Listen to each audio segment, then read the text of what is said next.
Assalamualaikum warahmatullahi wabarakatuh. Perkenalkan, nama saya Putri, NPM 201010010653, kelas 4D reguler pagi Banjarbaru. Di sini saya akan mempresentasikan hasil dari PPT Sistem Operasi Terdistribusi dari dosen pengempu Bapak Heri Yadi Chandra. Kita mulai saja. Latar belakang. Perkembangan pesat teknologi informasi menyebabkan bertambahnya permintaan suatu sistem, baik berupa perangkat keras maupun perangkat lunak yang dapat digunakan dengan baik dan cepat. Permintaan terus bertambah. Ini tidak sebanding dengan kemampuan perangkat keras yang ada. Salah satu cara untuk mengatasi hal itu dibuat pengembang di sisi perangkat lunak dengan membuat suatu sistem virtual di mana beberapa perangkat keras atau komputer dihubungkan dalam jaringan dan diatur oleh sebuah sistem operasi yang mengatur seluruh proses yang ada pada setiap komputer tersebut, sehingga memungkinkan proses berjalan dengan cepat. Lanjut, how Google Search Engine works. Sistem operasi yang mengatur proses ini sering disebut sebagai sistem operasi terdistribusi, distributed operating system. Sistem operasi terdistribusi ini sekarang menjadi tren, terutama untuk riset yang kadang membutuhkan CPU yang sangat cepat untuk melakukan perhitungan yang sangat kompleks. Suatu sistem operasi terdistribusi yang sejati adalah yang berjalan pada beberapa buah mesin yang tidak melakukan sharing memori, tetapi terlihat bagi user sebagai satu buah komputer single. Pengguna tidak perlu memikirkan keberadaan perangkat keras yang ada seperti prosesor. Contoh dari sistem seperti ini adalah Amoeba. Seperti contoh di bawah ini gambarnya. Lanjut, sistem operasi terdistribusi dengan sistem operasi jaringan. Sistem operasi jaringan memiliki ciri-ciri sebagai berikut. Tiap komputer memiliki sistem operasi sendiri. Tiap PC memiliki sistem file sendiri di mana data disimpan. Sistem operasi tiap komputer dapat berbeda-beda atau heterogen. Pengguna harus memikirkan keberadaan komputer yang terhubung dan harus mengakses, biasanya menggunakan remote login atau telnet. Dan terakhir, file system dapat digunakan dengan dukungan NFS seperti di bawah ini.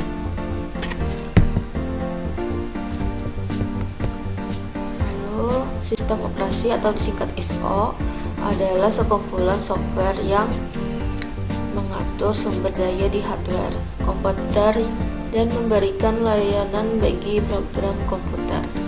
Sistem operasi merupakan komponen penting dari sistem perangkat lunak dalam sebuah komputer. Program aplikasi biasanya membutuhkan sistem operasi untuk bisa berfungsi. Untuk fungsi hardware seperti input atau output dan alokasi memori, sistem operasi berfungsi sebagai perantara antara program dengan komputer hardware. Meskipun demikian, aplikasi dijalankan secara langsung oleh hardware dan biasanya akan melakukan sistem call ke fungsi di OS atau diinterupsi oleh OS sendiri. SO modern. Sistem operasi dapat ditemukan di hampir semua alat yang mempunyai fungsi komputer, mulai dari handphone, video game, hingga superkomputer dari web server. Contoh sistem operasi modern: Android, BSD, iOS, Linux, Mac OS X, Microsoft Word, dan IBM Z atau US. Semuanya kecuali Windows dan Z atau US mempunyai akar yang sama, yaitu Unix. Tipe sistem operasi pertama, real-time. Sistem operasi real-time adalah sebuah sistem operasi multitasking yang ditunjukkan untuk menjalankan aplikasi real-time. Sistem operasi real-time biasanya menspesialisasikan pada algoritma scheduling atau penjadwalan, sehingga mereka dapat mencapai perilaku yang deterministik. Tujuan utama sebuah sistem operasi real-time adalah respon yang cepat dan dapat diprediksi untuk berbagai kejadian. Sistem operasi ini dirancang berdasarkan event-driven atau team sharing atau keduanya. Sebuah sistem event-driven melakukan switching antar task berdasarkan prioritas atau kejadian atau event dari luar. Sementara sistem operasi team sharing melakukan switching antar task berbasis pada interupsi clock. Lanjut, tipe yang kedua, multi-user. Sistem operasi multi-user memungkinkan banyak pengguna untuk mengakses sistem komputer pada saat yang sama.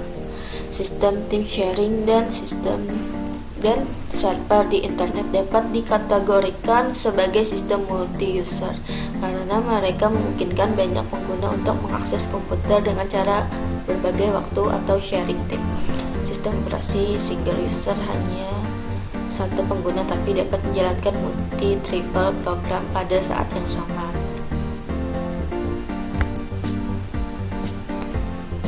Lanjut yang ketiga, multitasking versus single tasking. Sebuah sistem operasi multitasking memungkinkan lebih dari satu program untuk berjalan pada satu saat dilihat dari skala waktu manusia. Sebuah sistem single tasking hanya dapat menjalankan satu program. Ada dua tipe multitasking. Pertama, preemptive dan kedua, kooperatif. Pada preemptive multitasking, sistem operasi akan membagi CPU time dan mendedikasikan satu slot untuk setiap program.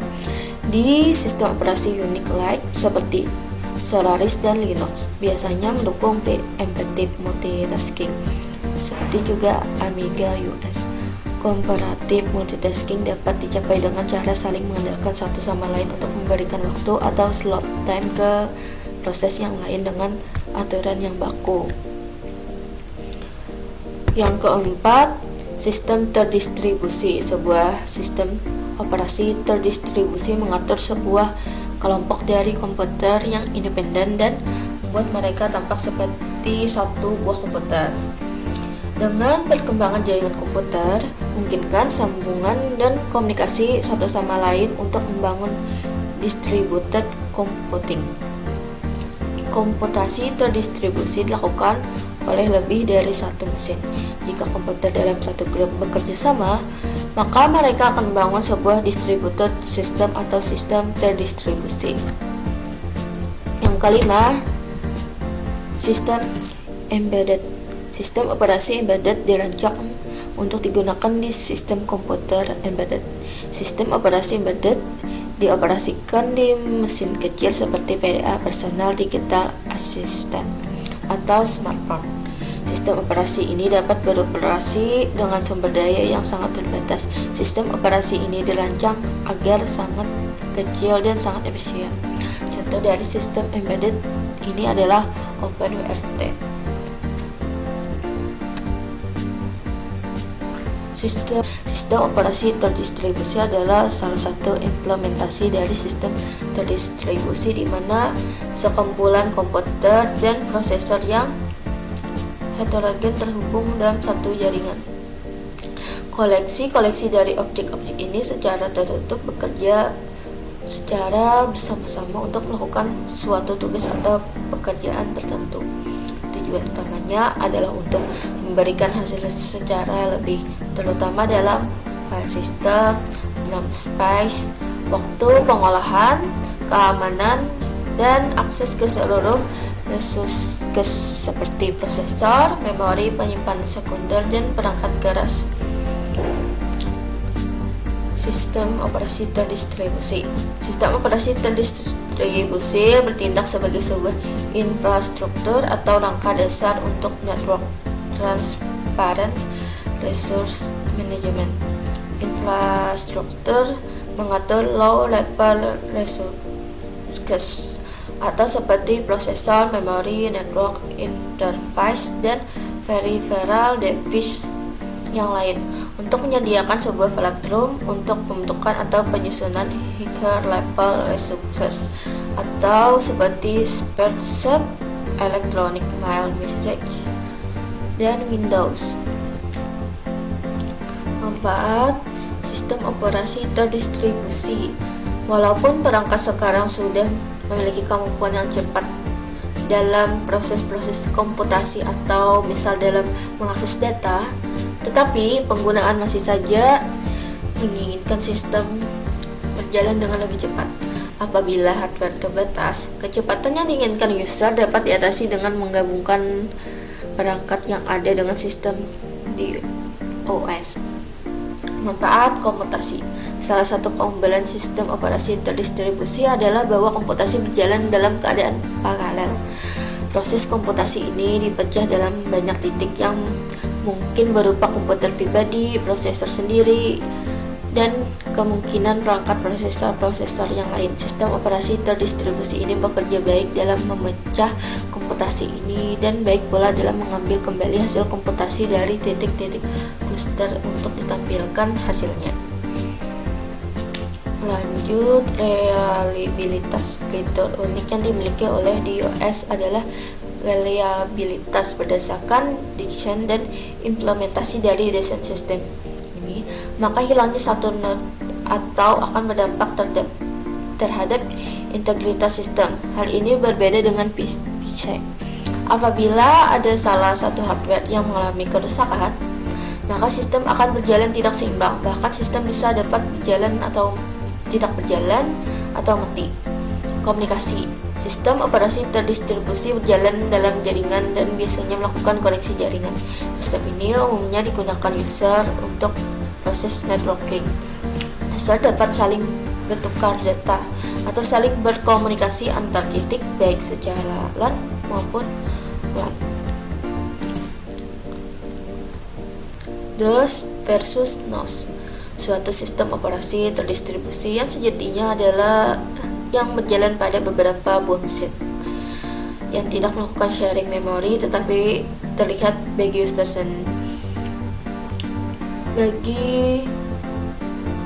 sebagai satu buah komputer single. Contoh dari sistem seperti ini adalah Amoeba. Untuk dapat membedakan sistem operasi jaringan memiliki ciri-ciri seperti di bawah ini.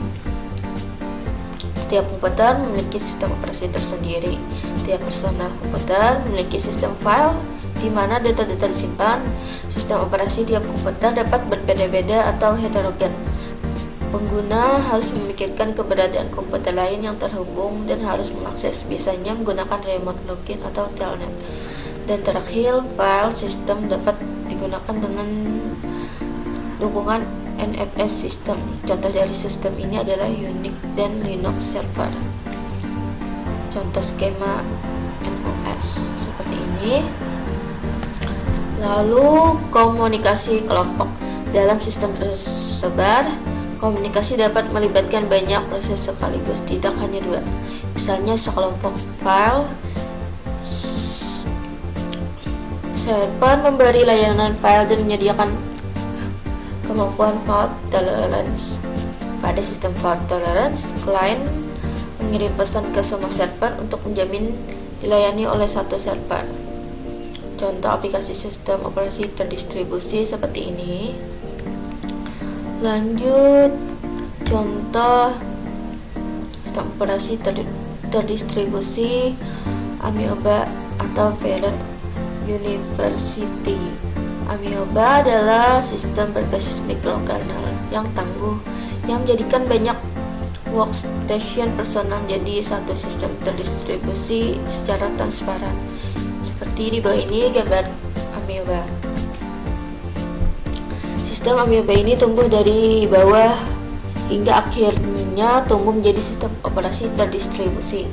Inilah keunggulan sistem operasi terdistribusi dalam hal reliabilitas. Apabila ada satu unit pemroses yang mati, maka proses yang dialokasikan harus di-restart. Tetapi integritas sistem tidak akan terganggu apabila proses deteksi berjalan dengan baik.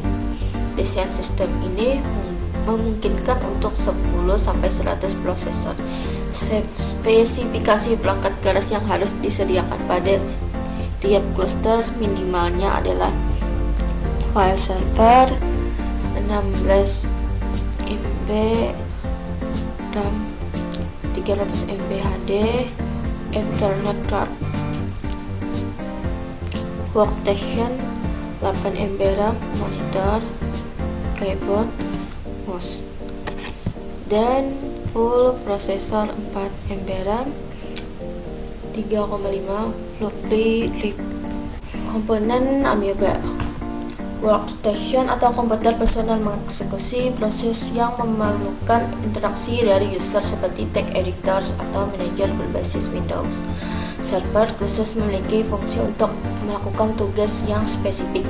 Server ini mengambil alih proses yang memerlukan input atau output yang khusus dari larikan disk. Kedua, berfungsi untuk mengambil alih tugas untuk terhubung ke jaringan web. Prosesor full mengambil alih semua proses yang lain. Tiap unit ini biasanya terdiri dari prosesor, memori lokal, dan koneksi jaringan. Tiap prosesor mengerjakan satu buah proses sampai prosesor yang tidak digunakan habis. Lalu untuk selanjutnya, proses yang lain berada dalam antrian menunggu proses yang lain selesai. Inilah keunggulan sistem operasi terdistribusi dalam reliabilitas. Apabila ada satu unit proses yang mati, maka proses yang dialokasikan harus di restart. Tetapi integritas sistem tidak akan terganggu apabila proses deteksi berjalan dengan baik. Arsitektur software. Sistem operasi terdistribusi sejati memiliki arsitektur software yang unik. Arsitektur software ini dikarakterkan dalam objek di dalam hubungan antara klien dan server. Proses-proses yang terjadi di klien menggunakan remote producer yang memanggil dan mengirimkan request ke server untuk memproses data atau objek yang dibawa. Tiap objek yang dibawa memiliki karakteristik yang disebut sebagai kapabilitas. Lalu kapabilitas ini besarnya adalah 128 bits. 48 bits pertama menunjukkan service mana yang memiliki objek tersebut. 24 bits berikutnya adalah nama dari objek. 8 bits berikutnya menampilkan operasi yang diizinkan terhadap objek yang bersangkutan, dan 48 bits terakhir merupakan check file yang merupakan file yang telah tertranskripsi agar tidak dapat dimodifikasi oleh proses yang lain. Operasi diselesaikan oleh RCP atau Remote Producer Calls yang dibuat oleh klien di dalam proses yang kecil dan ringan. Proses dengan tipe seperti ini memiliki bidang alamat sendiri dan bisa saja memiliki satu atau lebih hubungan. Hubungan ini ketika berjalan memiliki program counter dan stak sendiri, tetapi dapat saling berbagi kode dan data antara hubungan lain di dalam proses. Manajemen berkas. Dalam sistem operasi terdistribusi ini, sistem berkas dipetakan dengan baik dengan berorientasi pada objek yang ada dan kapabilitasnya. Hal ini akan jadi berkesan abstrak, terutama untuk kelas pengguna. Ada tingkatan yang lebih ekstra dalam pemetaan berkas yang ada, mulai dari simbol, pengurutan nama pet, dan kapabilitasnya. Melalui sistem ini, objek lokal tidak ada bedanya dengan objek publik. Dalam sistem ini ada semacam tingkatan akses yang sebenarnya mirip Unix. Setiap user dan grup memiliki hak akses yang berbeda-beda pada setiap berkas atau folder yang ada pada sistem operasi terdistribusi. Manajemen berkas. Dalam implementasi sistem Amoeba, hak akses yang dimiliki pengguna terbatas pada hak baca file tertulis atau membuat file dan hapus file. Dengan hal ini, maka keamanan server dapat terjaga. Pelayanan terhadap direktori yang ada dibuat sangat ketat dalam hal keamanan. Bahkan dibuat semacam kode acak yang akan merigidkan file tersebut sehingga tidak mudah dibaca oleh siapapun. Kode penyandinya akan digunakan lagi oleh sistem untuk mengembalikan file seperti semula kepada user. Kode ini hanya akan diberikan kepada pemilik file sendiri. Jadi ketika user mengakses file atau bekas yang bersangkutan, maka kode penyandi akan dibuat oleh sistem agar pemilik file dapat membacanya.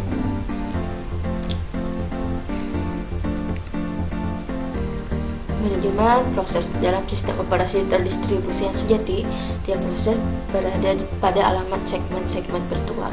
Proses-proses ini dapat memiliki lebih dari satu hubungan.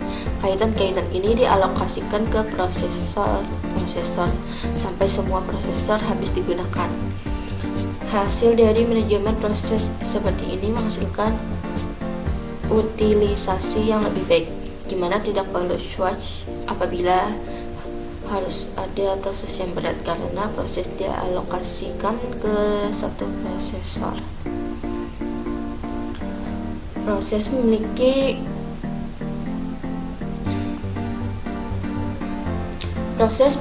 dua macam keadaan, yaitu proses sedang berjalan atau sedang stunted. Stunted terjadi bila proses masih ada. Stunted terjadi bila proses masih ada tetapi tidak melakukan eksekusi apapun atau sedang dalam proses debug. Pada keadaan ini, kernel memberitahu komunikator atau kernel yang lain adanya proses yang dalam keadaan stunted. Kernel yang lain tersebut berusaha berkomunikasi dengan proses itu sampai proses kill atau proses tersebut berjalan kembali. Debugging atau migrasi pada proses ini selesai setelah adanya stunning.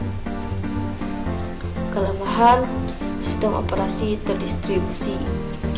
Perawatan tiap user yang sangat sulit. Selain itu juga boros daya karena harus menghidupkan banyak CPU, membutuhkan jaringan berkecepatan tinggi.